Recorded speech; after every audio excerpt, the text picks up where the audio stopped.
I am very glad to be able to join you in this initiative of the Beyond Books Publication Group in partnership with relevant universities around the world. I know that your leader, the organizer, Dr. Leonilo B. Capurso, shares my passion for research as a way to push better pedagogical practices and school leadership practices towards high quality learning among the learners in our schools. And yes, I'm honored to be given the opportunity to join you in this multidisciplinary research conference and leadership summit on innovation and emerging paradigms. Today, I wish to, of course, highlight the need for all of us to be engaged in what is called evidence informed practice and education. And at the same time, after stressing the need for us to be agents of evidence informed practices, I'll also be sharing some updates on how the Department of Education will proceed in its effort to foster high quality basic education for our learners. Of course, you all know that the so called evidence informed practice is definitely enhanced when our fellow teachers and fellow school leaders or leaders for learning are able to undertake research because of research is able to really provide the evidence for whatever it is that works or whatever it is that does not work in a classroom or in a school in our efforts for continuous improvement. Chris Brown and Joel Malin recently published, edited the Emerald Handbook of Evidence Informed Practice and Education. My copy has arrived last week. And I'm glad to note that they reported some barriers to the practice of evidence informed practice in schools. And they mention the failure of school leaders to actually promote the importance of using data or evidence in adopting better and more effective pedagogical practices if we are teachers, or better practices of leading and managing schools if we are school leaders. They are absolute in saying that when the school leaders themselves do not promote or advocate for evidence informed practices, uh, we will not prosper in an initiative to do that. Secondly, one other barrier to the widespread practice of evidence informed practice is that our fellow teachers may not be confident or may not feel capable of using data or even of undertaking research because yeah they lack the knowledge or the training. Chris Brown and Joel Malin also point out the fact, and this is very obvious, that the lack of time may also be a hindrance to the sustained implementation of or adoption of evidence informed practices in education. The same authors, Brown and Malin, also identified enablers to the implementation of evidence informed practices in education. Of course, one is when we promote collaboration and partnerships, not only among our fellow teachers, not only between and among school leaders and teachers, but even schools, universities, and other stakeholders. The more we encourage collaboration, the more people will be likely to support evidence-informed practices. Absolutely, Brown and Malin also mentions that the other enabler is a massive capacity building so that teachers will improve their sense of agency and empowerment and autonomy that even without being told, they will proceed with implementing small scale you know, experiments or other research initiatives that will allow them to have data that could be a basis for deciding on appropriate, better ways of doing things in their own classrooms or in the case of principals in their own schools. Definitely, professionalism, when our fellow teachers and school leaders are highly professional, they would be more likely to engage in evidence informed practices.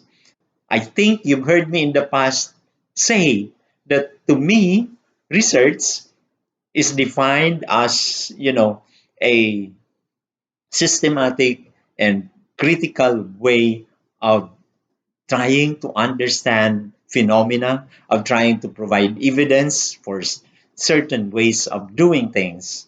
So when we are researchers, I always say this, we tend to be very objective because we do things systematically. We either try to find out whether the theories we read from the literature are true in our own context, or we even attempt to build our own theories about certain things.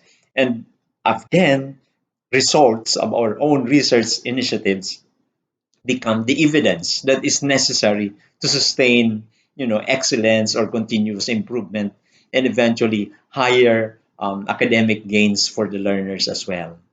Of course, I have also been saying that researchers are of two kinds: those who wish to understand phenomena and those who actually push for certain kinds of change in their own work context. When we just endeavor to understand the different challenges we are facing in our own workplaces, that's fine. That's also a research endeavor, a valid endeavor, attention for research. But I always say that I wish to see more researchers going beyond the attempt to understand phenomena and challenges.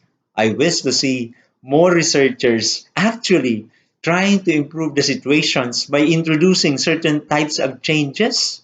And when these are introduced, observing the proper research protocols, the evidence we also gather will end up, more stable, better basis for relevant changes in our um, educational practice, either as teachers or even as leaders for learning.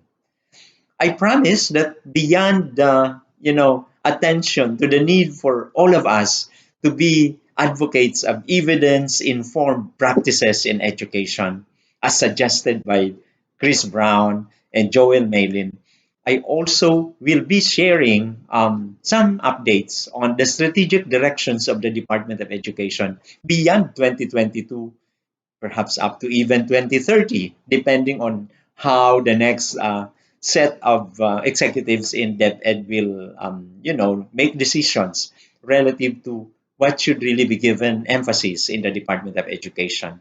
Secretary Leonor Liling Magtolis Priones will turn over a basic education development plan, which is, I think, first of its kind because it's quite long term in the sense that it's up to 2030.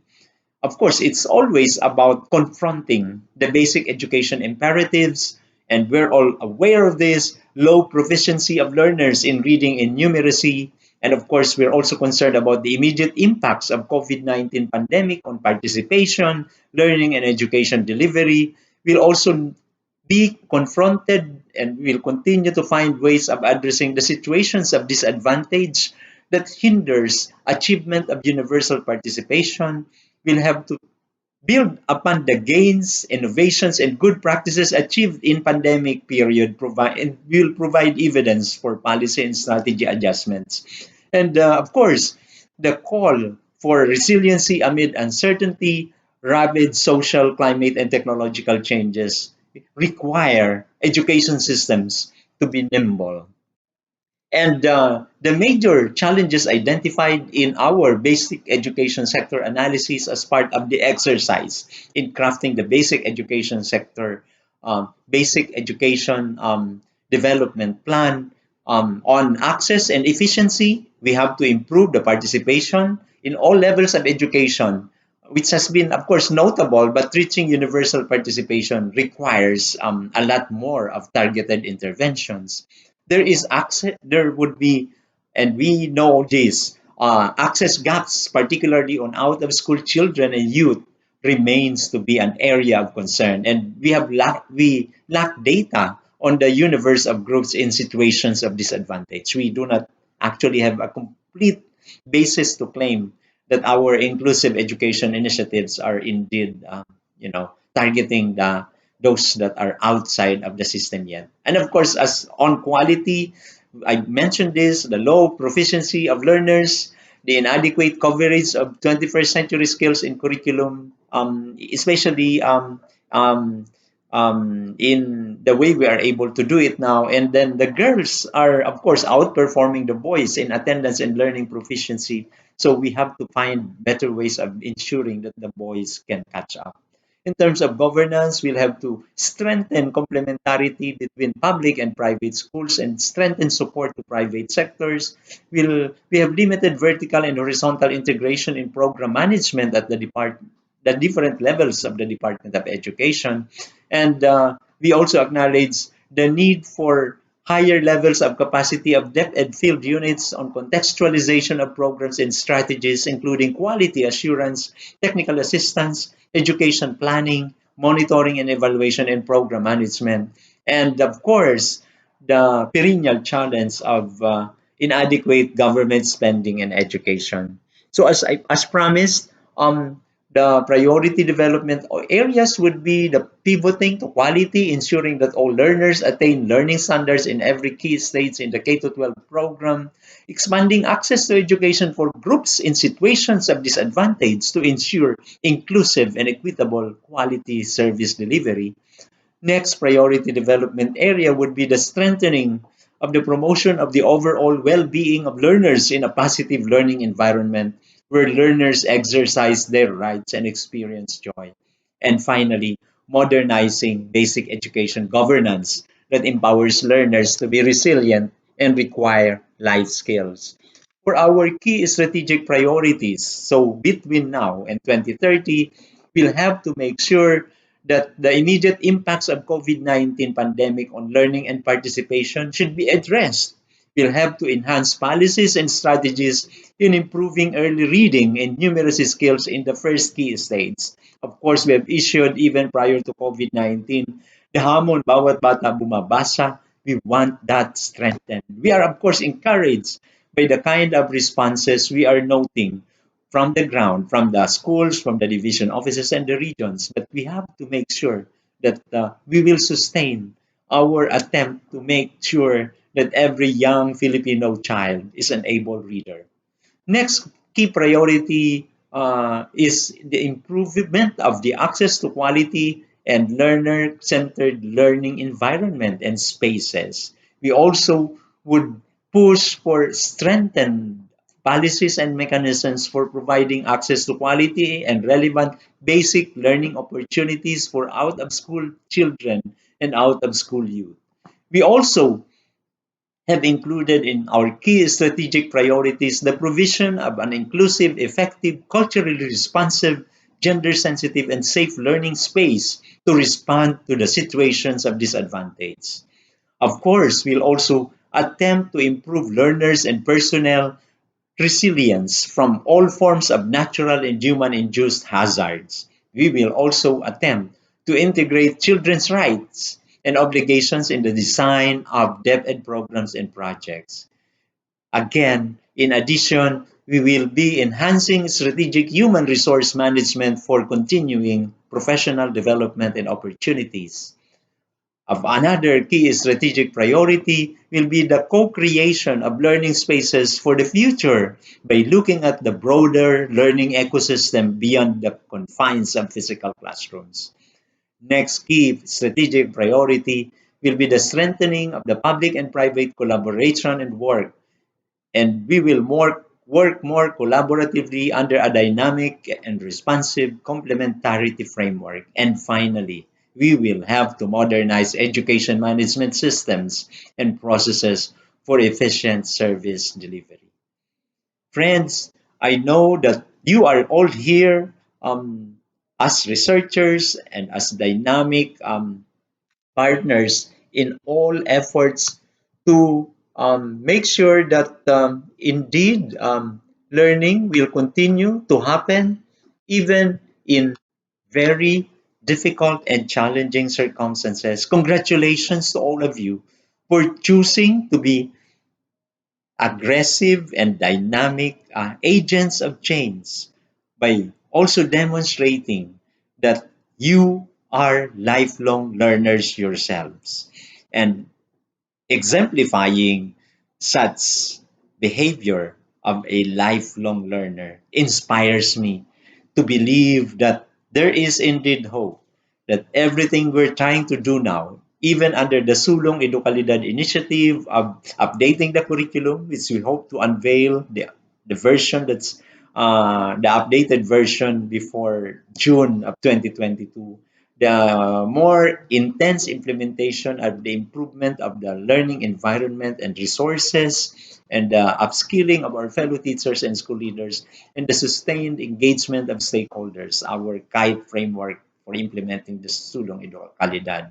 I have no doubt that all of us will be collectively working towards a better Department of Education, a better education system if you are coming from other countries. Um, because after all, when we are researchers, when we are believers in evidence informed practices, there is no way to go but for us to succeed. Thank you very much once again, Dr. Dionilo B. Capulso and your team. And thank you, fellow teachers and fellow leaders for learning, for inspiring our Philippine society and showing that we are all professionals, highly capable of nurturing youngsters who will end up passionate lovers of the Republic of the Philippines, who will be using their talents and potentials in building a strong country. Mabuhay po kayo and God bless.